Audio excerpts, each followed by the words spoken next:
Magandang araw! Naritong muli si Teacher Krisha upang magbigay ng mga gabay na panuto sa pagsagot ng ating Pivot 4A at mga activity sheets. Bago ang lahat, narito muna ang ilang mga paalala bago sagutan ang mga gawain. Una, ihanda ang sasagutang mga gawain, lapis, pambura at krayola.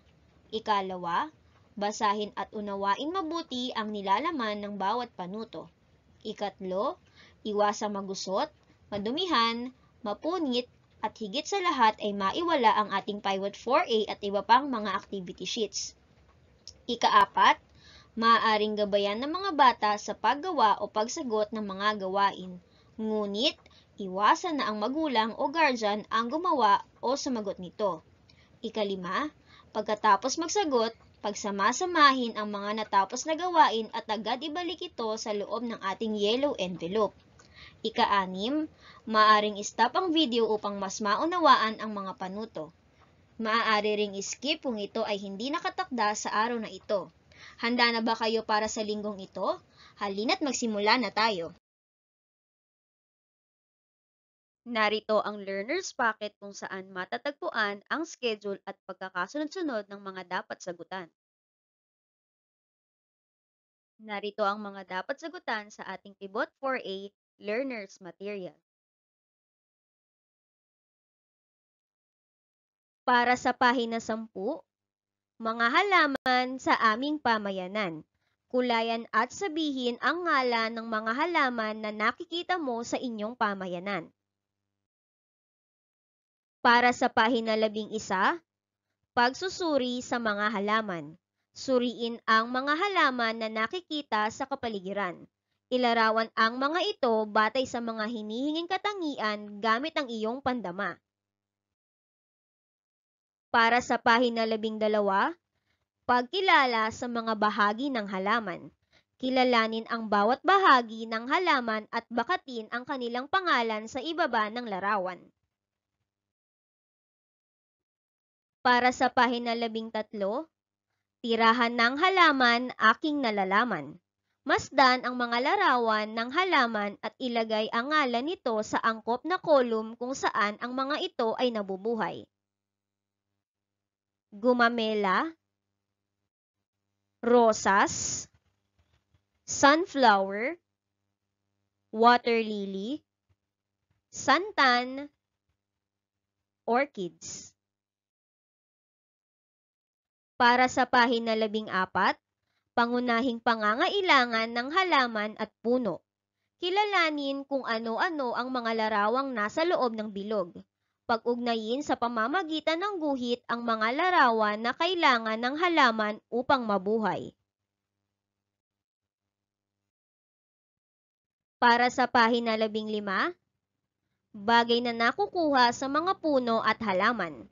Ilarawan ang kahalagahan ng mga nasa larawan.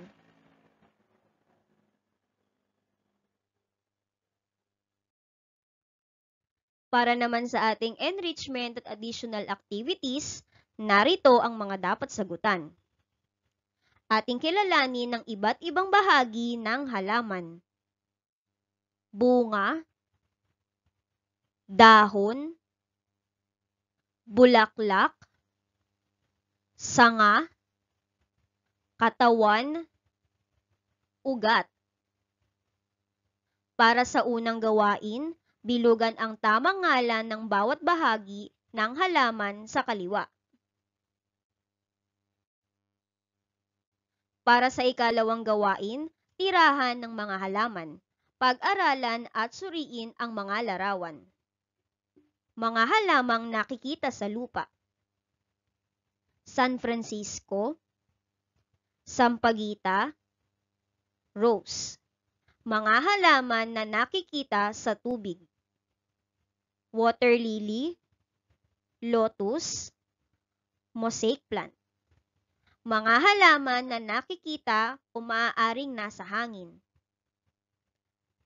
Orchids, tilansya. Isulat ang L kung ang tirahan ng halaman ay sa lupa, T kung sa tubig, at H kung sa hangin. Isulat ang sagot sa patlang. Mga pangangailangan at pangangalaga sa puno at halaman. Sikat ng araw, tubig, hangin, lupa, pagtatanggal ng insekto, pagtatanggal ng damo. Para sa ikatlong gawain, lagyan ng check ang larawan kung ito ay nagpapakita ng tamang pangangalaga sa puno at halaman. X naman kung hindi. Mga bagay na makukuha sa puno at halaman. Pagkain, inumin, gamot, tirahan, kasangkapan, kasuotan, kagamitan. Para sa ika-4 na gawain, isulat ang T kung ang larawan ay nagmula sa puno o halaman, at M naman kung mali. Isulat ang sagot sa patlang. Ating kilalanin ang mga bagay na nagsisimula sa letrang J na may tunog na J. Jeans, jar, jam, jug, jellyfish, jeep, jaguar, jelly, jacket, jet. Para sa ika-5 gawain, bakatin ang malaki at maliit na letrang J.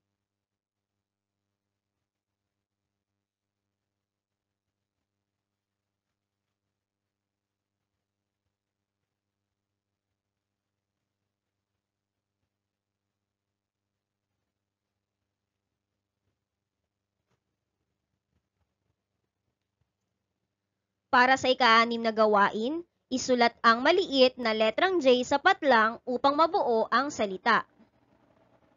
Para sa ika-7 gawain, kulayan ang mga jar na may letrang J.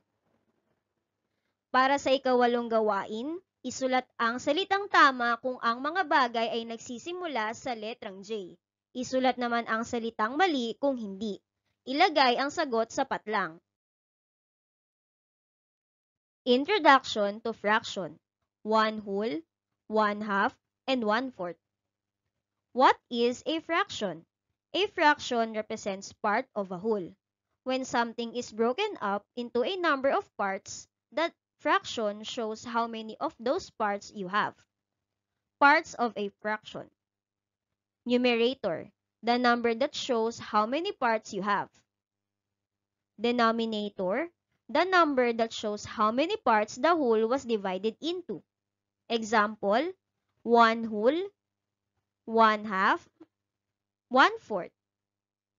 Para sa ika-9 na gawain, isulat ang tamang fraction ayon sa pagkakahati ng mga sumusunod na hugis. Para sa ika-10 gawain, piliin ang tamang sagot. Lagyan ng check.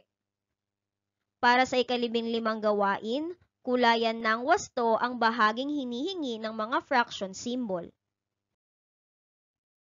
Para sa ating Quarter 4 Week 2 output, leaf art.